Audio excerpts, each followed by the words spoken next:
गुरु रू प्यारी साध संगत जी, वाहिगुरु जी का खालसा, वाहिगुरु जी की फतेह। भाई साहब भाई वीर सिंह जी की कमोलक लिखत है श्री गुरु अंगद देव जी महाराज के जीवन प्रसंग। आओ उसका अगला भाग सरवण करने की कोशिश करिए जी। 19वां है भाई केदारू। सित तां तप्याणे वल नूं टुर गए, पर श्री गुरु जी अजे दीवान विच बैठे ही सन ते सिखां नाल वार्तालाप कर रहे सन कि एक जगियासू आया। केदारू इसका नाम सी। इसनूं घबरा विच वेख के श्री गुरु जी ने पूछया, आ भाई सुख तां है? केदारू, दाता गुरु जी, महीना चेत दा मुकरिया है। झालां बेलियां नूं डौं लग रहे हन, बन सड़ रहे हन। मैनू वेख के भै आया है कि इस तरह जगत नूं काम क्रोध छल दगे दी दावा न लग रही है। किते ठंड शांति सच सुख नहीं दिसदा। आप दी शरण आया हाँ कि सारे जग नूं लग रही अग तो किवें बच रहा। गुरु जी, जद बन नूं अग लगदी है तां मिर्ग किवें बचदे हन? केदारू, नस के नदी विच आ वड़दे हन। गुरु जी, बन नूं अग लगी वेख के मिर्ग आदि जंतु नदी विच जा वड़दे हन। तिवें संसार नूं लग रही दावां नल तो बचण लई सत्संग दी नदी है। केदारू, किवें साहिब जीओ? गुरु जी, सत्संग विच शरधा नाल आया ठंड पैंदी है। शब्द बाणी विच टुबकी लैण नाल मन दा इशनान हो जांदा है। नाम अमृत पीण नाल जीव दा उधार हो जांदा है। इस नदी दे किनारे जा बईदा है, विच भी वड़ीदा है, इशनान भी करीदा है, इसदा निर्मल नीर भी पीवीदा है। ये सुन के केदारू शरण पै गया। हे शीतल जल दे शव दरिया, रख लिओ इस इयाणे ते मूर्ख नूं। सतगुरु ने मेहर करके नाम बाणी दी दात बख्शी ते फरमाया, केदारू, गुरु बाबे दा वाक है, आतिश दुनिया खुनक नाम खुदाया।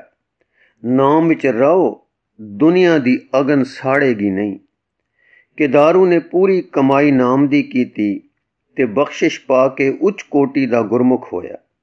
इसदा नाम भाई गुरदास ने अपने 94वें सिखां दी गिणती विच दिता है। 20वां है सिद्ध प्रयोजन। श्री गुरु जी दे दरबार तो विदा हो के जोगी तप्याणे आए, जिथे के डेरा कर गए सन। इन्हां दे आउंदियां नूं इन्हां दे योग खान पान आदि दा प्रबंध हो चुका सी। सो छक छका के लाहौर दी सड़के पै गए कि झबाल आदि थाई होंदे होए लाहौर तो अगे बाल गुंदाई दे टिले वल चले जाण। इन्हां दी हर तरह दी सेवा खातर अजिते रंधावे ते भाई बुड्ढे ने कीती। जदों ये चले गए तां अजिते ने भाई बुड्ढे नूं पुछया, बाबा जी, निरा परतावा लेना ही इन्हां योगियां दा प्रयोजन सी कि कुछ होर गल भी सी? भाई बुड्ढा मुस्कुरा पिया ते आखण लगा, भाई अजित्या, मन अपनी मैं दा पुजारी है। ये मैं नूं पाल के ते उच्चा रख के सुखी होंदा है। चाहे मैं भुल वल ले जा रही होवे ते चाहे अपुलताई वल। जदों गुरु नानक देव जी आए तदों इन्हां कनपाटे जोगियां दा मत सारे चल रहा सी ते अजे है, पर गुरु नानक देव ने आके प्रजा दे दुख हारे। सिद्धा सौखा राह दस्या, परमारथ दी ते भाईचारे दी नींह बद्धी, नाले लोक सवारिया नाले परलोक। अजिता, ये गल मैं नहीं समझी। भाई, पिछला तरीका जितना है साधन संपत्ति धर्म प्राप्ति दा, वो धर्म नूं कहो, मजहब नूं कहो, दीनदारी नूं कहो, एक व्यक्तिगत या शख्सी शै बनाउंदा है। एक मनुख अलग थलग रह के धर्म कमाउंदा ते सिद्धि नूं प्राप्त होके एकांत जीवन बसर करदा ते अपनी प्राप्ति दा जो कुछ भी फल होवे उसनूं माणदा है। इस नाल भाईचारे विचों चंगे आदमी निकल के बन्ना परबतां नूं टुर जांदे हन ते पिछे तिल छट रह जांदे हैं, जिस करके प्रजा ज्ञान विहूणी रह के एक अंधकार विच आ जांदी है। ना भाईचारे विच बल रह जांदा है, ना विदेशी वैरियां तो निज रखिया दी सत्या रह जांदी है। ਇਸੇ ਕਰਕੇ ਸਾਰੀ ਪ੍ਰਜਾ ਜਰਵਾਣੇ ਪਠਾਣਾ ਤੋਂ ਦੁੱਖ ਭਰਦੀ ਹੁਣ ਮੁਗਲਾਂ ਦੇ ਹੁਕਮ ਹੇਠ ਹੀਣੀ ਹੋ ਰਹੀ ਸੀ ਕਿ ਫਿਰ ਪਠਾਣਾ ਨੇ ਸਿਰ ਚਾ ਲਿਆ। ਜਦੋਂ ਗੁਰੂ ਬਾਬਾ ਸੁਮੇਰ ਤੇ ਗਿਆ ਤਾਂ ਉੱਥੋਂ ਦੇ ਸਿੱਧਾਂ ਨੇ ਮਾਤ ਲੋਕ ਦਾ ਹਾਲ ਪੁੱਛਿਆ ਤਾਂ ਆਪ ਨੇ ਦੱਸਿਆ ਕਿ ਤੁਸੀਂ ਤਾਂ ਪਰਬਤਾਂ ਵਿੱਚ ਆ ਬੈਠੇ ਜਿਨ੍ਹਾਂ ਨੇ ਪ੍ਰਜਾ ਨੂੰ ਅਗਵਾਨੀ ਦੇਣੀ ਸੀ। ਜਗਤ ਦੁਖੀ ਹੈ ਤੇ ਦੁੱਖਾਂ ਵਿੱਚ ਡੁੱਬ ਰਿਹਾ ਹੈ, ਕੌਣ ਪਾਰ ਉਤਾਰਾ ਕਰੇ। ਉਹਨਾਂ ਦਾ ਇਹ ਆਖਣ ਤੋਂ ਮਤਲਬ ਇਹੋ ਹੀ ਸੀ ਕਿ ਧਰਮ ਸ਼ਖਸੀ ਸ਼ੈ ਨਹੀਂ ਰੱਖਣੀ ਚਾਹੀਏ, ਉਹ ਭਾਈਚਾਰੇ ਵਿੱਚ ਫੈਲਣਾ ਚਾਹੀਏ ਜੋ ਸਾਰੇ ਉੱਚੇ ਸੁੱਚੇ ਤੇ ਚੰਗੇ ਹੋ ਜਾਣ। ਸਾਰੇ ਚੰਗੇ ਹੋ ਜਾਣ ਨਾਲ ਸਾਰੇ ਵਿਦਿਆਵਾਨ ਰਹਿਣ, ਗਿਆਨਵਾਨ ਹੋਣ, ਗੁਣ ਸੋਝੀ ਤੇ ਬਲ ਵਾਲੇ ਹੋਣ, ਘਰਾਂ ਨੂੰ ਵੀ ਸੰਭਾਲਣ ਤੇ ਬਚਾਓ ਕਰਨ, ਆਪਣਾ ਵੀ ਤੇ ਪ੍ਰਜਾ ਦਾ ਵੀ। ਫਿਰ ਧਰਮ ਵਿੱਚ ਵੀ ਕੋਈ ਦਖਲ ਨਾ ਦੇਵੇ। ਇਸ ਕਰਕੇ ਸਤਿਗੁਰ ਬਾਬੇ ਨੇ ਗ੍ਰਸਤ ਉਦਾਸ ਮਤ ਤੋਰਿਆ ਕਿ ਧਰਮੀ ਲੋਕ ਗ੍ਰਸਤ ਦੇ ਵਿੱਚੇ ਰਹਿਣ ਤੇ ਸਾਰੇ ਭਾਈਚਾਰੇ ਨੂੰ ਉੱਚਾ ਕਰਨ। ਜੋਗੀਆਂ ਦਾ ਮਤ ਉਲਟ ਹੈ। ਉਹ ਇਕਾਂਤ ਦੇ ਪ੍ਰੇਮੀ ਹਨ ਤੇ ਪ੍ਰਜਾ ਤੇ ਭਾਈਚਾਰੇ ਦੀ ਪਰਵਾਹ ਨਹੀਂ ਕਰਦੇ। ਜੋਗੀਆਂ ਦੇ ਵੱਢ ਕੇ ਗੁਰੂ ਨਾਨਕ ਦੇਵ ਜੀ ਦੀ ਸ਼ਕਤੀ, ਉਹਨਾਂ ਦੀ ਗਿਆਨ ਅਵਸਥਾ ਤੇ ਪੂਰਨ ਪ੍ਰਬੀਨਤਾ, ਕਿਆ ਆਤਮਕ ਕਿਆ ਗਿਆਨਮਈ ਅਤੇ ਅਵਤਾਰਤਾ ਸਾਰੀ ਨੂੰ ਲੱਖ ਗਏ ਸਨ। ਪਰ ਇਹ ਨਾ ਸੁਝੀ ਕਿ ਇਹਨਾਂ ਦੇ ਮਗਰ ਲੱਗ ਟੁਰੀਏ। ਸੋਚ ਇਹੋ ਫੁਰੇ ਕਿ ਐਸਾ ਸਤਿਆਵਾਨ ਪੁਰਖ ਸਾਡੇ ਮਤ ਦਾ ਆਚਾਰੇ ਬਣ ਜਾਵੇ ਤਾਂ ਸਾਡੇ ਮਤ ਵਿੱਚ ਜਾਨ ਪੈ ਜਾਵੇ ਤੇ ਹੋਰ ਤਰੱਕੀ ਹੋਵੇ। ਇਸ ਲਈ ਉਹ ਸਾਰੇ ਜੋਗੀ ਕਈ ਸਮਿਆਂ ਤੇ ਰਿਧੀਆਂ ਸਿੱਧੀਆਂ ਕਰਾਮਾਤੀ ਤਾਕਤਾਂ ਤੇ ਚਰਚਾ ਬਹਿਸਾਂ ਨਾਲ ਗੁਰੂ ਜੀ ਨੂੰ ਹਰਾਉਣ ਤੇ ਹਰਾ ਕੇ ਮਗਰ ਲਾਉਣ ਦੇ ਯਤਨ ਕਰਦੇ ਰਹੇ ਹਨ। ਉਹੀ ਗੱਲ ਹੁਣ ਵੀ ਸੀ ਇਹਨਾਂ ਜੋਗੀਆਂ ਦੀ। ਅਜਿੱਤਾ ਕਿਉਂ ਜੀਓ ਬਾਬਾ, ਮੈਂ ਦੀ ਪੂਜਾ। ਸੱਚ ਨਾ ਪਛਾਣਨਾ ਤਾਂ ਸੱਚ ਅੱਗੇ ਨਾ ਝੁਕਣਾ। ਦੇਖ ਸੁਣ ਬੁੱਝ ਕੇ ਇਹੋ ਫਿਕਰ ਕਿ ਸਾਡੇ ਪੰਥ ਵਿੱਚ ਸਾਡੇ ਏਡਾ ਵੱਡਾ ਪ੍ਰਭਾਵਸ਼ਾਲੀ ਮਹਾਂਪੁਰਸ਼ ਆ ਜਾਵੇ ਤਾਂ ਸਾਡੀ ਤਰੱਕੀ ਹੋਵੇ। ਗੁਰੂ ਨਾਨਕ ਦੇਵ ਜੀ ਨਾਲ ਤਾਂ ਪੇਸ਼ ਨਾ ਗਈ। ਹੁਣ ਉਹਨਾਂ ਨੇ ਵਿਚਾਰਿਆ ਕਿ ਜੇ ਤਾਂ ਗੱਦੀ ਦੇ ਜਾਂਦੇ ਸ੍ਰੀ ਚੰਦ ਜੀ ਨੂੰ ਤਾਂ ਉਹ ਅਤੀਤ ਮਾਰਗ ਵਾਲੇ ਸਨ, ਭੌਂ ਚੋਂ ਕੇ ਅਤੀਤ ਮਾਰਗ ਹੀ ਟੋਰਨਗੇ। ਹੁਣ ਗੱਦੀ ਦੇ ਗਏ ਹਨ ਇੱਕ ਪਿੰਡ ਦੇ ਵਪਾਰੀ ਨੂੰ।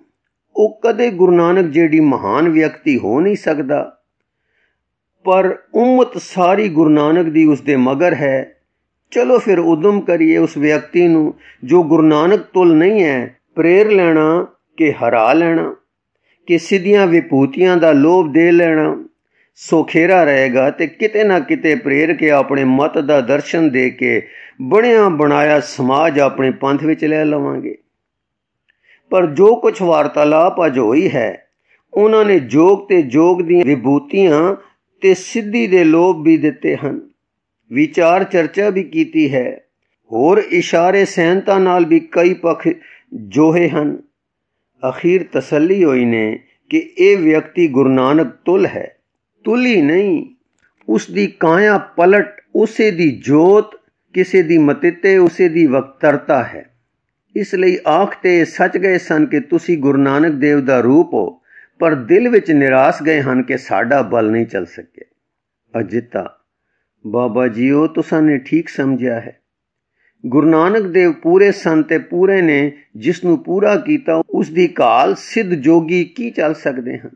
ਕਿਵੇਂ ਗੁਰੂ ਜੀ ਅੱਜ ਸਹਿਜ ਨਾਲ ਸ਼ਾਂਤੀ ਵਿੱਚ ਸਾਧਾਰਨ ਜੇ ਲੱਗਦੇ ਉਹਨਾਂ ਨਾਲ ਗਲੀ ਜੁਟੇ ਰਹੇ ਤੇ ਕਿਵੇਂ ਉਹਨਾਂ ਦੇ ਕਿਸੇ ਦਾਅ ਹੇਠ ਨਹੀਂ ਆਏ। ਰੇਸ਼ਮ ਵਾਂਗੂ ਕੂਲੇ ਕੂਲੇ, ਪੱਟ ਵਾਂਗੂ ਨਰਮ ਨਰਮ, ਪਰ ਸਿੱਧਾਂ ਦੀ ਕਿਸੇ ਤਿਰਖੀ ਧਾਰ ਨਾਲੋਂ ਤਿਰਖੇ ਵਾਕਾਂ ਨਾਲ ਕਿਤੇ ਨਾ ਕੱਟੇ ਗਏ। ਨਾ ਰਤਾ ਮਾਤਰ ਕਾਤੀ ਖਾਦੀ, ਸਨਮਾਨ ਕੀਤਾ ਆਇਆਂ ਦਾ, ਦਿਲ ਰੱਖਿਆ ਵਾਰਤਾਲਾਪ ਵਿੱਚ ਤੇ ਟੋਰੇ ਵੀ ਹਿੱਤ ਸਨਮਾਨਤਾ ਨਾਲ। ਇਹ ਹੈ ਗੁਰੂ ਘਰ ਦੀ ਗਰੀਬੀ, ਜਿਸ ਨੂੰ ਕੋਈ ਜ਼ੋਰ ਨਹੀਂ ਜਿੱਤ ਸਕਦਾ। ਬਾਬਾ ਬੁੱਢਾ, ਗਰੀਬੀ ਨਹੀਂ, ਇਹ ਅਸਲ ਤਾਣ ਹੈ, ਆਤਮ ਤਾਣ। 21ਵਾਂ ਹੈ ਤਿਆਰੀਆਂ। ਮਾਈ ਵਿਰਾਈ ਨੇ ਗੁਰੂ ਪ੍ਰਗਟੇ ਤੇ ਹੰਸੋਂ ਨੂੰ ਵੀ ਸਦਾ ਕਲਿਆ ਸੀ, ਪਰ ਉਹ ਮਕਾਣੇ ਗਈ ਹੋਈ ਸੀ। ਜਦੋਂ ਘਰ ਆਈ ਤਾਂ ਖੁਸ਼ੀ ਦੀ ਖਬਰ ਸੁਣ ਕੇ ਖਡੂਰ ਆਈ। ਮਾਈ ਨੇ ਮਹਾਰਾਜ ਦੇ ਦਰਸ਼ਨ ਕਰਾਏ। ਨਾਮਦਾਨ ਦੀਆਂ ਅਸੀਸਾਂ ਲੈ ਦਿੱਤੀਆਂ। ਹੰਸੋ ਅਤ ਸੁਖੀ ਹੋਈ। ਇੱਕ ਦਿਨ ਹੰਸੋ ਹੱਸਦੀ ਆਈ ਤੇ ਗਲਵਕੜੀ ਪਾ ਕੇ ਬੋਲੀ, ਬੇਬੇ ਜੀਓ, ਮੈਂ ਤੁਸਾਨੂੰ ਹੁਣ ਬੇਬੇ ਜੀ ਨਹੀਂ ਜੇ ਆਖਣਾ, ਮੈਂ ਹੁਣ ਮਾਂ ਜੀ ਆਖਿਆ ਕਰਸਾਂ। ਵਿਰਾਈ ਹੱਸ ਕੇ, ਕਿਉਂ ਕਾਕੋ? ਹੰਸੋ, ਤੁਸਾਂ ਮਾਵਾਂ ਤੋਂ ਵਧੇਕ ਪਿਆਰ ਕੀਤਾ ਹੈ। ਜੋ ਸਤਿਗੁਰੂ ਜੀ ਦੇ ਪ੍ਰਗਟ ਹੁੰਦੇ ਸਾਰ ਮੈਨੂੰ ਸਦਾ ਕਾ ਲਿਆ। ਨਾ ਆ ਸਕੀ ਤਾਂ ਮੇਰੇ ਕਰਮ ਮੁਕਾਣੇ ਗਈ ਸੀ, ਨਹੀਂ ਤਾਂ ਉੱਡ ਕੇ ਪਹੁੰਚਦੀ। ਪਰ ਸ਼ਾਬਾਸ਼ ਏ ਤੁਹਾਡੇ, ਤੁਸਾਂ ਤਾਂ ਫਰਕ ਨਹੀਂ ਨਾ ਕੀਤਾ, ਤੇ ਹੁਣ ਜੋ ਮੇਰਾ ਲੈ ਦਿੱਤੀਆਂ ਨੇ, ਮੇਰਾ ਲੂੰ ਲੂੰ ਤੁਸਾਂ ਤੋਂ ਸਦਕੇ ਵੇ। ਹਾਂ ਮਾਂ ਜੀ, ਪਰ ਅਖੜ ਖਾਂਦ ਧੀ ਵਾਲਾ ਇੱਕ ਉਲਾਮਾ ਵੀ ਹੈ ਮੇਰਾ। ਗੁਰੂ ਜੀ ਤੁਸਾਂ ਦੇ ਘਰ ਸਨ ਛੱਪੇ ਬੈਠੇ। ਜਦੋਂ ਮੈਂ ਪਹਿਲੋਂ ਆਈ ਸਾਂ ਤੁਸੀਂ ਦੱਸਦੇ ਨਹੀਂ ਸਾਓ। ਵਾਰ-ਵਾਰ ਪੁੱਛਦੀ ਸਾਂ, ਪਰ ਤੁਸੀਂ ਪੈਰਾਂ ਤੇ ਪਾਣੀ ਨਹੀਂ ਸੀ ਪੈਣ ਦਿੰਦੇ। ਹੱਸ ਕੇ, ਹੋ ਨਾ ਤੁਸੀਂ ਵੀ ਬਾਲਾਂ ਨੂੰ ਖਿਜਾਉਣ ਵਾਲੇ ਗੋਲੇ ਗੋਲੇ ਮਾਂ ਜੀ। ਵਿਰਾਈ ਹੱਸ ਕੇ, ਕਾਕੋ, ਮਹਾਂਪੁਰਖਾਂ ਦੀ ਚਾਕਰੀ ਬੜੀ ਕਰੜੀ ਖੇਡ ਹੈ। ਇਹ ਹੁਕਮ ਦੀ ਬਾਜੀ ਖਜੂਰੇ ਚੜ੍ਹਨਾ ਏ। ਹੰਸੋ ਮੂੰਹ ਉਦਾਸ ਕਰਕੇ, ਫਿਰ ਮਾਂ ਜੀ ਕਰੀਦੀ ਕਿਉਂ ਹੈ? ਵਿਰਾਈ, ਜਿਸ ਸਿਰੇ ਚੜ ਜਾਏ ਤਾਂ ਸਾਰੇ ਸੁੱਖਾਂ ਦੀ ਦਾਤ ਹੈ, ਜਿਵੇਂ ਖਜੂਰ ਚੜ ਗਿਆ ਅੰਮ੍ਰਿਤ ਫਲ ਮਿਲਦਾ ਹੈ। ਹੰਸੋ ਲੰਮਾ ਸਾਹ ਭਰ ਕੇ, ਠੀਕ ਕਿਹਾ ਨੇ, ਪਰ ਮੈਂ ਤਾਂ ਗੁਰੂ ਕੇ ਦਰਸ਼ਨ ਤੁਸਾਂ ਦੀ ਤੁਫੈਲ ਸੋਖੇ ਸੋਖੇ ਪਾ ਲਏ। ਹੁਣ ਤੁਸਾਂ ਨੂੰ ਸ਼ਰਮ ਹੈ ਸਾਰੀ। ਮੈਥੋਂ ਘਾਲ ਨਹੀਂ ਜੇ ਸਰਨੀ ਕੋਈ, ਧੀਆਂ ਲੈਣਦਾਰ। ਵਿਰਾਈ, ਭਲਾ ਦੱਸ ਖਾਂ ਕਾਕੋ, ਗੁਰੂ ਜੀ ਕਿਉਂ ਜੇ ਵੇਖੀ ਨਹੀਂ? ਹੰਸੋ, ਮੈਨੂੰ ਤਾਂ ਨਿਰੇ ਗੁਰੂ ਨਾਨਕ ਦਿਸੇ ਨੇ, ਮੱਥਾ ਚਮਕੇ ਉਵੇਂ ਹੀ ਨੂਰੋ ਨੂਰ। ਜਦੋਂ ਮੈਂ ਸੇਵਾ ਵਿੱਚ ਵੇਖੇ ਸਨ, ਸੋਹਣੇ ਸਨ ਤਦੋਂ ਵੀ, ਪਰ ਮੁਹਾਂਦਰਾ ਹੋਰਵੇਂ ਪੈਂਦਾ ਸੀ। ਹੁਣ ਤਾਂ ਹੂ ਬਹੂ ਉਹ ਦਿਸਦੇ ਹਨ, ਜਿਵੇਂ ਉਹ ਗੁਰੂ ਨਾਨਕ ਜੀ ਮੁੜ ਚੋਲਾ ਵਟਾ ਕੇ ਜਵਾਨ ਹੋ ਕੇ ਗੱਦੀ ਤੇ ਆ ਬੈਠੇ ਹਨ। ਵਿਰਾਈ, ਠੀਕ ਆਖਿਆ ਈ। ਹੰਸੋ, ਫਿਰ ਮੰਨ ਗਏ ਹੋ ਨਾ ਮੇਰੀ ਗੱਲ ਮਾਂ ਜੀ? ਗਲਵਕੜੀ ਪਾ ਕੇ, ਮੇਰੇ ਆਪਣੇ ਆਪਣੇ ਮਾਂ ਜੀ। ਵਿਰਾਈ, ਛਾਤੀ ਨਾਲ ਘੁੱਟ ਕੇ ਤੇ ਸਿਰ ਪਿਆਰ ਦੇ ਕੇ, ਕਾਕੋ, ਪਿਆਰ ਦਾ ਕੋਈ ਨਾਮ ਰੱਖ ਲਿਆ, ਮਾਂ ਹੀ ਸਹੀ। ਪਰ ਬੀਬੀ, ਤੂੰ ਮਾਂ ਮਾਤਾ ਖੀਵੀ ਜੀ ਨੂੰ ਬਣਾ। ਕੱਲ ਮੈਂ ਤੈਨੂੰ ਉਹਨਾਂ ਪਾਸ ਲੈ ਚੱਲਾਂਗੀ। ਲੰਮਾ ਸਾਹ ਲੈ ਕੇ, ਉਹਨਾਂ ਦੀ ਗੋਦੀ ਤੈਨੂੰ ਪਾ ਦੇਸਾਂ। ਉਹ ਮੇਰੇ ਤੋਂ ਵੱਡੇ ਹਨ, ਉੱਚੇ ਹਨ ਤੇ ਜਗਤ ਮਾਤਾ ਹਨ। ਹੰਸੋ, ਇਹ ਤਾਂ ਠੀਕ ਹੈ, ਪਰ ਉਹ ਵੱਡੇ ਜਗਤ ਮਾਤਾ ਜੀ ਤੇ ਤੁਸੀਂ ਨਿੱਕੇ ਜਿਹੇ ਮੇਰੇ ਮਾਂ ਜੀ, ਠੀਕ ਹੈ ਨਾ? ਵਿਰਾਈ, ਉਹ ਜਗਤ ਮਾਤਾ ਜੀ ਹਨ, ਮੈਂ ਤਾਂ ਦਾਸ ਹਾਂ ਉਹਨਾਂ ਦੀ ਵੀ ਤੇ ਗੁਰਸਿੱਖਾਂ ਗੁਰਮੁਖਾਂ ਦੀ ਵੀ। ਮੈਂ ਚਾਹੁੰਦੀ ਸਾਂ ਕਿ ਮਾਤਾ ਜੀ ਨੂੰ ਤੇਰੀ ਗੱਲਬਾਤ ਦੱਸ ਕੇ ਤੈਨੂੰ ਝੋਲੀ ਪਾਵਾਂ ਉਹਨਾਂ ਦੀ। ਮਾਤਾ ਜੀ ਸਭ ਨਾਲ ਪਿਆਰ ਕਰਦੇ ਹਨ, ਪਰ ਮੈਂ ਸਪੂਣੀ ਸੰਭਾਲ ਕਰਦੇ ਸਾਂ ਤਾਂ ਤੈਨੂੰ ਹੋਰ ਅਪਣਾ ਲੈ ਸਨ ਅਤੇ ਤੇਰੇ ਸਿੱਧੇਪਨ ਦੀਆਂ ਉਕਾਈਆਂ ਤੇ ਲਾਡਾਂ ਨੂੰ ਸਮਝ ਲਿਆ ਕਰ ਸਨ। ਤੂੰ ਤਾਂ ਜਗਤ ਦੇ ਵੱਲ ਛਲ ਨਹੀਂ ਨਾ ਜਾਣਦੀ। ਹੰਸੋ ਘਬਰਾ ਕੇ, ਹਾਏ ਹਾਏ ਮਾਂ ਜੀ, ਕਿਵੇਂ ਪਏ ਗੱਲਾਂ ਕਰਦੇ ਹੋ? ਜਿਵੇਂ ਤੁਸਾਂ ਮੇਰੀ ਬਾਂਹ ਫੜਾ ਕੇ ਆਪ ਕਿਤੇ ਵਾਂਡੇ ਜਾਣਾ ਏ। ਹੈਂ ਮਾਂ ਜੀ, ਮੇਰੇ ਦਿਲ ਨੂੰ ਕੁਛ ਹੁੰਦਾ ਏ। ਵਿਰਾਈ, ਤੂੰ ਵਾਂਡੇ ਗਈ ਸੈਂ ਕਿ ਨਾ? ਮੈਂ ਚਲੀ ਗਈ ਤਾਂ ਕੀ ਏ? ਹੰਸੋ, ਮੇਰੇ ਵਾਂਗੂ ਹੀ ਜਾਣਾ ਨੇ। ਹੈਂ, ਤੇ ਫਿਰ ਸਪੂਣੀਆਂ ਕਿਉਂ? ਵਿਰਾਈ, ਕਿਸੇ ਤਰ੍ਹਾਂ ਸਹੀ। ਹੰਸੋ ਰੋ ਪਈ, ਤੁਸੀਂ ਜਿਵੇਂ ਸਤਿਗੁਰ ਦਾ ਪਤਾ ਨਹੀਂ ਸੌ ਦਿੰਦੇ, ਤਿਵੇਂ ਹੁਣ ਵੀ ਕਿਸੇ ਗੱਲ ਤੋਂ ਪਏ ਪਰਦੇ ਪਾਉਂਦੇ ਹੋ। ਜੱਫੀ ਪਾ ਕੇ, ਮਾਂ ਜੀ, ਮੈਨੂੰ ਨਾ ਛੱਡ ਕੇ ਜਾਣਾ ਕਿਤੇ। ਹੰਸੋ, ਸਭ ਨੇ ਜਾਣਾ ਏ ਇੱਥੋਂ, ਤੂੰ ਨਹੀਂ ਜਾਣਾ। ਜਦ ਗੁਰੂ ਬਾਬਾ ਆਪ ਸਾਨੂੰ ਛੱਡ ਕੇ ਟੁਰ ਗਿਆ ਤਾਂ ਹੋਰ ਕੌਣ ਠਹਿਰੇਗਾ ਇੱਥੇ? ਇਸ ਗੱਲੋਂ ਉਧਰਨਾ ਠੀਕ ਨਹੀਂ। ਭਜਨ, ਬੰਦਗੀ, ਗੁਰੂ ਕੇ ਦਰਸ਼ਨ, ਧਿਆਨ, ਗਿਆਨ ਸਾਰੇ ਇਸੇ ਗੱਲ ਦੀ ਤਿਆਰੀ ਲਈ ਹਨ ਕਿ ਦਿਲ ਠੋਰ ਆ ਜਾਵੇ ਤੇ ਇੱਥੋਂ ਟੁਰਨ ਲੱਗਿਆ ਉਦਾਸੀ ਨਾ ਪਏ। ਹੰਸੋ ਰੋ ਕੇ, ਬਸ ਹੁਣ ਸਮਝੀ ਮੈਂ। ਆ ਤੇਰੀ ਹੁਣ ਤਿਆਰੀ ਏ ਮਾਂ। ਹਾਏ ਮੈਂ ਕੀ ਕਰਸਾਂ ਘੁੱਟ ਕੇ ਮਾਂ। ਵਿਰਾਈ, ਦੇਖ ਬੇਟਾ, ਵਾਂਡੇ ਜੋ ਜਾਣਾ ਹੋਇਆ, ਮਾਤਾ ਜੀ ਤੇਰੇ ਨਾਲ ਮੈਥੋਂ ਵੱਧ ਪਿਆਰ ਕਰਨਗੇ। ਉਹਨਾਂ ਨੇ ਅਜੇ ਗੁਰੂ ਭਾਵੇ ਤਾਂ ਚੋਖਾ ਚਿਰ ਇੱਥੇ ਰਹਿਣਾ ਹੈ। ਹੰਸੋ, ਹਾਏ ਨੀ ਮਾਂ, ਤੂੰ ਮਰਨੇ ਨੂੰ ਵਾਂਡੇ ਜਾਣ ਵਾਂਗੂ ਪਈ ਦੱਸਣੀ ਹੈ, ਤੈਨੂੰ ਡਰ ਨਹੀਂ ਆਉਂਦਾ? ਵਿਰਾਈ, ਮੌਤ ਹੈ ਤਾਂ ਡਰਾਉਣੀ ਸ਼ੈ, ਜਗਤ ਡਰਦਾ ਹੈ ਸਾਰਾ ਇਸ ਤੋਂ। ਪਰ ਹੰਸੋ, ਇਹ ਅਟਲ ਖੇਡ ਹੈ, ਸਭ ਦੇ ਸਿਰ ਵਰਤਣੀ ਹੈ, ਜੋ ਟਲਣੀ ਨਹੀਂ, ਉਸ ਤੋਂ ਕਿਉਂ ਕੰਬਣਾ? ਹੰਸੋ, ਮੈਨੂੰ ਤਾਂ ਬੜਾ ਲੱਗਦਾ ਏ ਮੇਰੇ ਕਰਮ। ਵਿਰਾਈ, ਇਹ ਤਾਂ ਕਰਮਾਂ ਦਾ ਡਰ ਹੋਇਆ, ਮੌਤ ਦਾ ਤਾਂ ਨਹੀਂ। ਹੰਸੋ, ਨਹੀਂ ਮਾਂ, ਮਰਨ ਨੂੰ ਕਿੱਥੇ ਜੀ ਕਰਦਾ ਏ? ਇਹ ਜਗ ਸੋਹਣਾ, ਸਵਾਦਲਾ, ਮਿੱਠਾ ਮਿੱਠਾ, ਮਰਨ ਨਾਲ ਸਾਰੇ ਸੁੱਖ ਬਸ ਮੁੱਕ ਜਾਣੇ ਹੋਏ। ਵਿਰਾਈ, ਸਰੀਰ ਦੇ ਸਾਰੇ ਸਵਾਦ ਜਵਾਨੀ ਨਾਲ, ਬੁਢਾਪੇ ਵਿੱਚ ਨਿਤਾਣ ਪੁਣਾ, ਤਦੋਂ ਮੌਤ ਇੰਜ ਜਾਣੀਏ ਜਿਵੇਂ ਦਿਨੇ ਥੱਕ ਕੇ ਰਾਤ ਸੌਂ ਕੇ ਆਰਾਮ ਕਰੀਦਾ ਹੈ। ਹੰਸੋ, ਤੁਸੀਂ ਸੰਤ ਜੋ ਹੋਏ ਕਿਹੜੀਆਂ ਸੋਹਣੀਆਂ ਗੱਲਾਂ ਕਰਦੇ ਹੋ। ਮੌਤ ਜਿਵੇਂ ਕੋਈ ਨੀਂਦ ਆਉਂਦੀ ਹੈ। ਭੋਲੀ ਮਾਂ, ਜੀਉਣ ਮੁੱਕ ਜਾਵੇ, ਐਡਾ ਸੋਹਣਾ ਜੀਉਣ, ਦਿਲ ਕਰਦਾ ਨੇ ਮੁੱਕ ਜਾਏ। ਵਿਰਾਈ, ਜੀਉਣ ਕੋਈ ਨਹੀਂ ਮੁੱਕਦਾ। ਮਾਂ ਦੇ ਉਦਰ ਵੇ ਜਿਉਂਦੀ ਸੈਂ ਕਿ ਨਾ? ਜਦੋਂ ਉੱਥੋਂ ਮੌਤ ਆਈ ਸੀ ਘਬਰਾਈ ਸੈਂ ਨਾ? ਘੁੱਟ ਵੱਟ ਨਾਲ ਮੌਤ ਤੁਲ ਹੋਈ ਸੈਂ ਨਾ? ਪਰ ਦੇਖ, ਮਾਂ ਦੇ ਉਦਰ ਦੀ ਮੌਤ ਜਗਤ ਵਿੱਚ ਜਨਮ ਹੋ ਗਿਆ। ਇਸੇ ਤਰ੍ਹਾਂ ਇਹ ਸਰੀਰ ਦੀ ਮੌਤ ਭਲਿਆਂ ਲਈ ਜਨਮ ਹੋਵੇਗੀ ਕਿਸੇ ਹੋਰ ਹਾਲ ਵਿੱਚ, ਜੋ ਇਸ ਤੋਂ ਚੰਗਾ ਹੋਵੇਗਾ, ਸੋ ਜਿਉਣਾ ਤਾਂ ਨਾ ਮੁੱਕਾ। ਹੰਸੋ, ਅੱਛਾ ਹੈ, ਤੇ ਤੁਹਾਨੂੰ ਜਮ ਤੋਂ ਵੀ ਡਰ ਨਹੀਂ ਆਉਂਦਾ? ਵਿਰਾਈ, ਮੇਰੇ ਸਤਿਗੁਰ ਨੇ ਇਸ ਦਾ ਦਾਰੂ ਕੀਤਾ ਹੈ। ਨਾ ਜਮਦੂਤ ਦੁਖ ਤਿਸ ਲਾਗੈ, ਜੋ ਜਨ ਰਾਮ ਨਾਮ ਲਿਵ ਜਾਗੇ। ਗੁਰੂ ਨਾਨਕ ਦੇਵ ਜੀ ਨੇ ਜੋ ਨਾਮ ਬਖਸ਼ਿਆ ਹੈ ਕਰਤਾਰ ਦਾ, ਉਸ ਅੱਗੇ ਜਮ ਨਹੀਂ ਅਟਕਦਾ। ਤੈਨੂੰ ਵੀ ਨਾਮ ਪ੍ਰਾਪਤ ਹੈ, ਇਸ ਦੀ ਘਾਲ ਕਰ, ਜਮ ਦਾ ਡਰ ਤੇਰਾ ਵੀ ਦੂਰ ਹੋਵੇ ਸੀ। ਹੰਸੋ, ਚੰਗੀ ਮਾਂ, ਤੁਸਾਂ ਤਾਂ ਮਰ ਕੇ ਚੰਗੇ ਥਾਂ ਜਾਣਾ ਹੋਇਆ। ਤੁਸੀਂ ਚੰਗੇ ਥਾਂ ਚਲੇ ਗਏ ਸਹੀ, ਪਰ ਮਾਂ ਜੀ, ਆਪਣੇ ਪੁੱਤਾਂ ਧੀਆਂ ਪਤੀ ਸਾਥੋਂ ਸਭ ਤੋਂ ਵਿਛੜ ਜਾਸੋ ਕਿ ਨਾ? ਕੁਛ ਨਾ ਹੋਏਗਾ ਤੁਹਾਡੇ ਦਿਲ ਨੂੰ ਹੈ? ਵਿਰਾਈ, ਤੇਰੇ ਵਾਲਾ ਪ੍ਰਸ਼ਨ ਆਪ ਗੁਰੂ ਨਾਨਕ ਦੇਵ ਜੀ ਨੇ ਕੀਤਾ ਹੈ। ਸਭਨਾ ਮਰਣਾ ਆਇਆ, ਵੇ ਛੋੜਾ ਸਭਨਾ ਹਾਂ, ਪੁੱਛੋ ਜਾਏ ਸਿਆਣਿਆਂ, ਆ ਗਏ ਮਿਲਣ ਕਿ ਨਾ ਹਾਂ। ਤੇ ਆਪ ਹੀ ਉੱਤਰ ਦਿੱਤਾ ਨੇ, ਜਿਨ ਮੇਰਾ ਸਾਹਿਬ ਵਿਸਰੈ, ਵੱਡੜੀ ਵੇਦਨ ਤੇ ਨਾ ਹਾਂ। ਅਰਥਾਤ ਮਰਨਾ ਸਭ ਨੇ ਹੈ, ਸੋ ਵਿਛੋੜਾ ਸਭ ਨੇ ਚੱਲਣਾ ਹੈ। ਪਰ ਦੱਸੋ ਕਿ ਅੱਗੇ ਜਾ ਕੇ ਕਿਹਨਾਂ ਦਾ ਮੇਲ ਹੋਵੇਗਾ?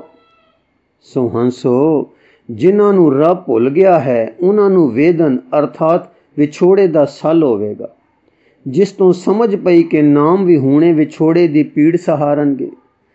ਸੋ ਨਾਮ ਨਾਲ ਲੱਗੀਏ, ਤੋਖਲੇ ਨਾਲ ਕਿਉਂ ਸੁਤੀਏ? ਸਤਿਗੁਰ ਨੇ ਫਿਰ ਪੁੱਛਿਆ ਹੈ, ਸਾਜਨ ਚਲੇ ਪਿਆਰਿਆ, ਕਿਉਂ ਮੇਲਾ ਹੋਈ? ਆਪ ਹੀ ਉੱਤਰ ਦਿੱਤਾ ਨੇ, ਜੇ ਗੁਣ ਹੋਵੇਂ ਗੰਠੜੀਏ, ਮੇਲੇਗਾ ਸੋਈ। ਬੀਬਿਆ, ਜਿਨ੍ਹਾਂ ਨੇ ਗੁਣਾਂ ਦੀ ਗੰਢ ਪੱਲੇ ਆਪਣੇ ਪਿੰਡੀ ਪਾਈ ਹੈ, ਉਹਨਾਂ ਸਭਨਾਂ ਨੂੰ ਸਾਈਂ ਮਿਲਾਏਗਾ, ਚਾਹੋ ਆਪਣੇ ਦੇਸ਼ ਵਿੱਚ, ਚਾਹੋ ਆਪਣੇ ਸਰੂਪ ਵਿੱਚ, ਉਹ ਜਾਣੇ, ਸਾਨੂੰ ਪਤਾ ਨਹੀਂ। ਪਰ ਜੋ ਨਾਮ ਨੂੰ ਮਿਲਿਆ ਹੈ, ਉਹ ਨਹੀਂ ਵਿਛੜਦਾ। ਤੇਰਾ ਏਕੋ ਨਾਮ ਮਜੀਠੜਾ। ਫਿਰ ਹੁਕਮ ਹੈ, ਮਿਲਿਆ ਹੋਏ ਨਾ ਵਿਛੜੈ, ਜੇ ਮਿਲਿਆ ਹੋਈ। ਹੰਸੋ, ਨਾਮ ਜਪ, ਨਿਰੰਕਾਰ ਨੂੰ ਪਿਆਰ ਕਰ, ਜਪ ਤਪ ਦਾ ਬੇੜਾ ਬੰਨ ਲੈ। ਮਰਦਾ ਕੁਛ ਨਹੀਂ, ਮਰਨ ਨਾਮ ਮੁੱਕ ਜਾਣਦਾ ਨਹੀਂ। ਹੰਸੋ, ਸੱਚ ਸਤਿਗੁਰ ਦੇ ਸੋਹਣੇ ਵਾਕ ਸੁਣਾਉਂਦੇ ਹੋ, ਮੋਤੀ ਪਰੋਤੇ ਹੋਏ ਹਨ। ਪਰ ਮਾਂ ਜੀ, ਫਿਰ ਵੀ ਜਿੰਦ ਪਿਆਰੀ ਹੈ, ਜਿੰਦ ਨਾਲ ਪਕੜ ਹੈ, ਮਰਨੇ ਨੂੰ ਜੀ ਨਹੀਂ ਕਰਦਾ। ਵਿਰਾਈ, ਨਾਮ ਨੂੰ ਲੱਗੀ ਰਹੋ, ਸਤਸੰਗ ਕਰਦੀ ਰਹੋ, ਗੁਰੂ ਦੇ ਉਪਦੇਸ਼ ਸੁਣਦੀ ਤੇ ਕਮਾਉਂਦੀ ਰਹੋ, ਫਿਰ ਵੇਖੀ ਕੀ ਹੁੰਦਾ ਹੈ। ਦਰਿਆ ਦੇ ਕੰਢੇ ਖੜੋ ਕੇ ਡਰ ਲੱਗਦਾ ਹੈ ਕਿ ਬੇੜੀ ਕਿੰਜ ਪਾਰ ਲਗਸੀ, ਪਰ ਜਦ ਇੱਕ ਬੇੜੀ ਪਾਰ ਲੱਗ ਜਾਂਦੀ ਦੇਖੀਦੀ ਹੈ ਤਾਂ ਹੌਸਲਾ ਭਰ ਆਉਂਦਾ ਹੈ ਕਿ ਜੇ ਅਸੀਂ ਵੀ ਚੜ੍ਹ ਬੈਠੇ ਤਾਂ ਪਾਰ ਲੰਘ ਜਾਵਾਂਗੇ। ਦੇਖ ਸ੍ਰੀ ਕਬੀਰ ਜੀ ਬੜੇ ਭਗਤ ਹੋਏ ਹਨ। ਉਹਨਾਂ ਨੇ ਨਾਮ ਜਪਿਆ, ਜਦ ਕਿ ਉਹਨਾਂ ਦਾ ਮਰਨ ਦਾ ਭਉ ਮਿਟ ਗਿਆ, ਉਹਨਾਂ ਨੂੰ ਜੀਵਨ ਨਾਲ ਪਕੜ ਟੁੱਟ ਗਈ, ਤਦੇ ਉਹਨਾਂ ਨੇ ਵਾਕ ਉਚਾਰੇ ਹਨ ਨਾ, ਕਬੀਰ ਜਿਸ ਮਰਨੇ ਤੇ ਜਗ ਡਰੈ ਮੇਰੇ ਮਨ ਆਨੰਦ, ਮਰਨੇ ਹੀ ਤੇ ਪਾਈਐ ਪੂਰਨ ਪਰਮਾਨੰਦ। ਹੁਣ ਇਹ ਵੇਖ ਕੇ ਕਿ ਕਬੀਰ ਨਾਮ ਸਿਮਰ ਕੇ ਮੌਤ ਤੋਂ ਨਿਰਭੈ ਹੀ ਨਹੀਂ ਹੋਏ, ਸਗੋਂ ਉਹਨਾਂ ਨੇ ਇਸ ਨੂੰ ਆਨੰਦ ਸਮਝ ਲਿਆ। ਜੇ ਅਸੀਂ ਵੀ ਉਸੇ ਰਾਹੇ ਟੁਰੀਏ ਤਾਂ ਅਸੀਂ ਵੀ ਮੌਤ ਦੇ ਡਰ ਤੋਂ ਨਿਡਰ ਹੋ ਜਾਵਾਂਗੇ ਤੇ ਮਿਹਰ ਹੋ ਗਈ ਤਾਂ ਸਾਨੂੰ ਪਰਮੇਸ਼ਰ ਦੇ ਮਿਲਾਪ ਦਾ ਆਨੰਦ ਪ੍ਰਾਪਤ ਹੋ ਜਾਏਗਾ। ਹੰਸੋ, ਭਲਾ ਮਾਂ ਜੀ, ਉਹ ਤਾਂ ਕਬੀਰ ਜੀ ਦੀ ਗੱਲ ਹੋਈ ਜੋ ਬੜੇ ਭਗਤ ਸਨ, ਤੁਸਾਨੂੰ ਵੀ ਇਵੇਂ ਹੀ ਪਈ ਲੱਗਦੀ ਹੈ। ਵਿਰਾਈ, ਕਾਕੋ, ਉਹ ਤਾਂ ਸਨ ਮਹਾਂਪੁਰਖ, ਉਹਨਾਂ ਨੂੰ ਸਾਰਾ ਪਤਾ ਸੀ ਤੇ ਮਹਾਂਪੁਰਖ ਤਾਂ ਇੱਥੋਂ ਤੱਕ ਅਪੜ ਜਾਂਦੇ ਹਨ ਕਿ ਸਰੀਰ ਮੈਂ ਨਹੀਂ, ਮਨ ਮੈਂ ਨਹੀਂ, ਉਹ ਆਪਣੇ ਆਤਮਾ ਨੂੰ ਆਪਣਾ ਆਪ ਸਿਆਣ ਲੈਂਦੇ ਹਨ। ਤਨ ਮੈਂ ਮਨੁਆ ਮਨ ਮੈਂ ਸਾਚਾ, ਸੋ ਸਾਚਾ ਮਿਲ ਸਾਚੇ ਰਾਚਾ। ਆਤਮਾ ਅਮਰ ਹੈ, ਸੋ ਉਹ ਆਪਣੇ ਆਪ ਨੂੰ ਅਮਰ ਲਖ ਲੈਂਦੇ ਹਨ। ਫਿਰ ਆਤਮਾ ਆਪਣੇ ਆਪ ਵਿੱਚ ਦੁੱਖ ਪੀੜਾ ਤੋਂ ਰਹਿਤ ਹੈ, ਆਨੰਦ ਸਰੂਪ ਹੈ, ਸੋ ਉਹ ਆਤਮਾ ਨੂੰ ਆਨੰਦ ਅਨੁਭਵ ਕਰ ਲੈਂਦੇ ਹਨ। ਉਹ ਆਨੰਦ ਉਹਨਾਂ ਦੇ ਮਨ ਵਿੱਚ ਆਪਣਾ ਪ੍ਰਭਾਵ ਪਾਈ ਰੱਖਦਾ ਹੈ ਤੇ ਉਹ ਆਖਦੇ ਹਨ, ਮੇਰੋ ਮਨ ਆਨੰਦ। ਹੰਸੋ, ਫਿਰ ਕਿਉਂ ਕਹਿੰਦੇ ਹਨ ਮਰਨੇ ਤੇ ਹੀ ਪਾਈਦਾ ਹੈ ਆਨੰਦ? ਉਹ ਤਾਂ ਜਿਉਂਦੇ ਹੀ ਆਨੰਦ ਪਾ ਲੈਂਦੇ ਹਨ। ਵਿਰਾਈ ਹੱਸ ਕੇ, ਕਾਕੀ, ਜਗਤ ਵਿੱਚ ਸੰਤਾਂ ਮਹਾਤਮਾ ਦੇ ਦੁਆਲੇ ਜਗਤ ਪੀੜਾ ਲੈ ਕੇ ਜਾਂਦਾ ਹੈ ਤੇ ਉਹਨਾਂ ਨੂੰ ਕਈ ਉਲਝਾਵਾਂ ਤੇ ਦੁੱਖਾਂ ਵਿੱਚ ਫਸਾਉਂਦਾ ਹੈ। ਉਹਨਾਂ ਨੂੰ ਜਗਤ ਉਧਾਰ ਵੱਲ ਧਿਆਨ ਦੇਣਾ ਪੈਂਦਾ ਹੈ, ਭਾਵੇਂ ਉਹਨਾਂ ਦੇ ਮਨ ਵਿੱਚ ਆਤਮ ਲਖਤਾ ਦਾ ਆਨੰਦ ਰਹਿੰਦਾ ਹੈ, ਪਰ ਮਰਨੇ ਦੇ ਬਾਅਦ ਸਭ ਉਲਝਾ ਹਟ ਜਾਣ ਤੇ ਉਹ ਦੱਸਦੇ ਹਨ ਕਿ ਪੂਰਨ ਪਰਮਾਨੰਦ ਪ੍ਰਾਪਤ ਹੋਵੇਗਾ। ਉਹਨਾਂ ਦੀ ਗੱਲ ਮੈਂ ਤਾਂ ਦੱਸੀ ਸੀ ਕਿ ਉਹਨਾਂ ਦੀ ਭਰੀ ਉਗਾਈ ਨਾਲ ਸਾਨੂੰ ਤਸੱਲੀ ਹੁੰਦੀ ਹੈ ਤੇ ਜੀਅੜਾ ਧਰਵਾਸ ਫੜਦਾ ਹੈ। ਉਂਝ ਕਾਕੋ, ਕੁਦਰਤ ਵੱਲ ਤੱਕੀਏ ਤਾਂ ਦੇਖ, ਜਦ ਮਾਂ ਦੇ ਉਦਰ ਵਿੱਚ ਸਾਂ ਤਾਂ ਕੀ ਸਾਂ, ਬਾਹਰ ਆ ਕੇ ਕਿਵੇਂ ਵੱਧੇ ਮੌਲੇ, ਉਸ ਤੋਂ ਦਹਿ ਚੰਦ ਚੰਗੇ ਤੇ ਸਿਆਣੇ ਹੋ ਗਏ। ਬੀਜ ਜ਼ਮੀਨ ਦੇ ਅੰਦਰ ਕੀ ਹੁੰਦਾ ਹੈ, ਉਗ ਕੇ ਕੀਕੂ ਪੱਤੇ ਫੁੱਲ ਫਲ ਨਾਲ ਪ੍ਰਫੁੱਲਤ ਹੁੰਦਾ ਹੈ। ਦੇਖ ਕੁੜੀਏ, ਕੁਦਰਤ ਵਿੱਚ ਚੰਗਾ ਹੈ, ਚੰਗੇ ਤੋਂ ਚੰਗੇਰਾ ਹੈ, ਚੰਗੇਰੇ ਤੋਂ ਬਹੁਤ ਚੰਗਾ ਹੈ। ਮਨੋਂ ਪੌੜੀਆਂ ਹਨ ਵਧਣ ਮੋਲਣ ਦੀਆਂ। ਇਸੇ ਤਰ੍ਹਾਂ ਇਹ ਚੋਲਾ ਛੋੜ ਕੇ ਅਗਲਾ ਜੀਵਨ ਚੰਗੇਰਾ ਹੀ ਸਮਝੋ। ਹੰਸੋ ਸੋਚ ਸੋਚ ਕੇ, ਪਰ ਮਾਂ ਜੀ, ਜੇ ਬੀਜ ਖਰਾਬ ਹੋ ਜਾਏ ਤਾਂ ਉਗ ਕੇ ਨਹੀਂ ਨਾ ਬੂਟਾ ਸੋਹਣਾ ਬਣਦਾ। ਵਿਰਾਈ, ਇਸੇ ਲਈ ਤਾਂ ਬੀਬਿਆ ਇਸ ਆਪਣੇ ਆਪੇ ਨੂੰ ਦੇਹ ਵਿੱਚ ਹੁੰਦਿਆਂ ਸੰਭਾਲੀਦਾ ਹੈ। ਮਾੜੇ ਕਰਮ ਨਹੀਂ ਕਰੀਦੇ ਜੋ ਆਪਾ ਦਾਗੀ ਨਾ ਹੋ ਜਾਏ। ਸਤਸੰਗ ਕਰੀਦਾ ਹੈ ਜੋ ਬੱਦੀ ਕਰਨੋਂ ਆਪਾ ਰੁਕੇ ਤੇ ਭਲਾਈ ਦੀ ਪਾ ਲੱਗਦੀ ਰਹੇ। ਗੁਰਬਾਣੀ ਪੜ੍ਹੀਦੀ ਹੈ ਜੋ ਮਨ ਸੁਸੱਖਿਅਤ ਹੁੰਦਾ ਰਹੇ ਤੇ ਸਿਫਤ ਸਲਾਹ ਨਾਲ ਵਾਹਿਗੁਰੂ ਜੀ ਨਾਲ ਪਿਆਰ ਪੈਂਦਾ ਜਾਵੇ। ਨਾਮ ਜਪੀਦਾ ਹੈ ਜੋ ਨਾਮ ਸਿਮਰਨ ਹੋ ਕੇ ਸਾਡੇ ਆਪੇ ਨੂੰ ਨਾਮੀ ਵਾਹਿਗੁਰੂ ਜੀ ਵਿੱਚ ਪਹੁੰਚਾ ਦੇਵੇ। ਹੰਸੋ, ਮੈਂ ਤਾਂ ਹੁਣੇ ਲੱਗੀ ਹਾਂ, ਤੁਸੀਂ ਤਾਂ ਇਨ੍ਹਾਂ ਕਾਲਾਂ ਵਿੱਚ ਵੱਡੇ ਹੋ ਗਏ ਹੋ, ਤੁਹਾਨੂੰ ਪਤਾ ਲੱਗ ਗਿਆ ਹੈ ਨਾ ਸਾਰਾ। ਦੱਸੋ ਖਾਂ ਲੱਗ ਗਿਆ ਨੇ ਕਿ ਨਾ ਬੀਬੇ ਮਾਂ ਜੀ? ਵਿਰਾਈ ਹੱਸ ਕੇ, ਕਾਕੀ, ਮੈਂ ਉਮਰਾਂ ਕਰਕੇ ਬੁੱਢੀ ਹਾਂ ਪਰ ਸਤਸੰਗ ਵਿੱਚ ਨਿਆਣੀ ਹਾਂ ਅਜੇ। ਮੈਨੂੰ ਇਹ ਵਿਸ਼ਵਾਸ ਹੋ ਗਿਆ ਏ ਕਿ ਮਰਨੇ ਨਾਲ ਮੇਰੇ ਆਤਮਾ ਨੇ ਨਹੀਂ ਮਰਨਾ ਤੇ ਮੇਰੇ ਆਤਮਾ ਨੂੰ ਰੱਖੇਗਾ ਚਰਨ ਸ਼ਰਨ ਮੇਰਾ ਗੁਰੂ ਨਾਨਕ। ਗੁਰੂ ਰੂ ਪਿਆਰੀ ਸਾਧ ਸੰਗਤ ਜੀ, ਇਸ ਲਿਖਤ ਦਾ ਅਗਲਾ ਹਿੱਸਾ ਜੀ ਨੂੰ ਅੱਗੇ ਪੜ੍ਹ ਕੇ ਸਰਵਣ ਕਰਾਉਣ ਦੀ ਕੋਸ਼ਿਸ਼ ਕਰਾਂਗੇ ਜੀ। ਵਾਹਿਗੁਰੂ ਜੀ ਕਾ ਖਾਲਸਾ, ਵਾਹਿਗੁਰੂ ਜੀ ਕੀ ਫਤਿਹ।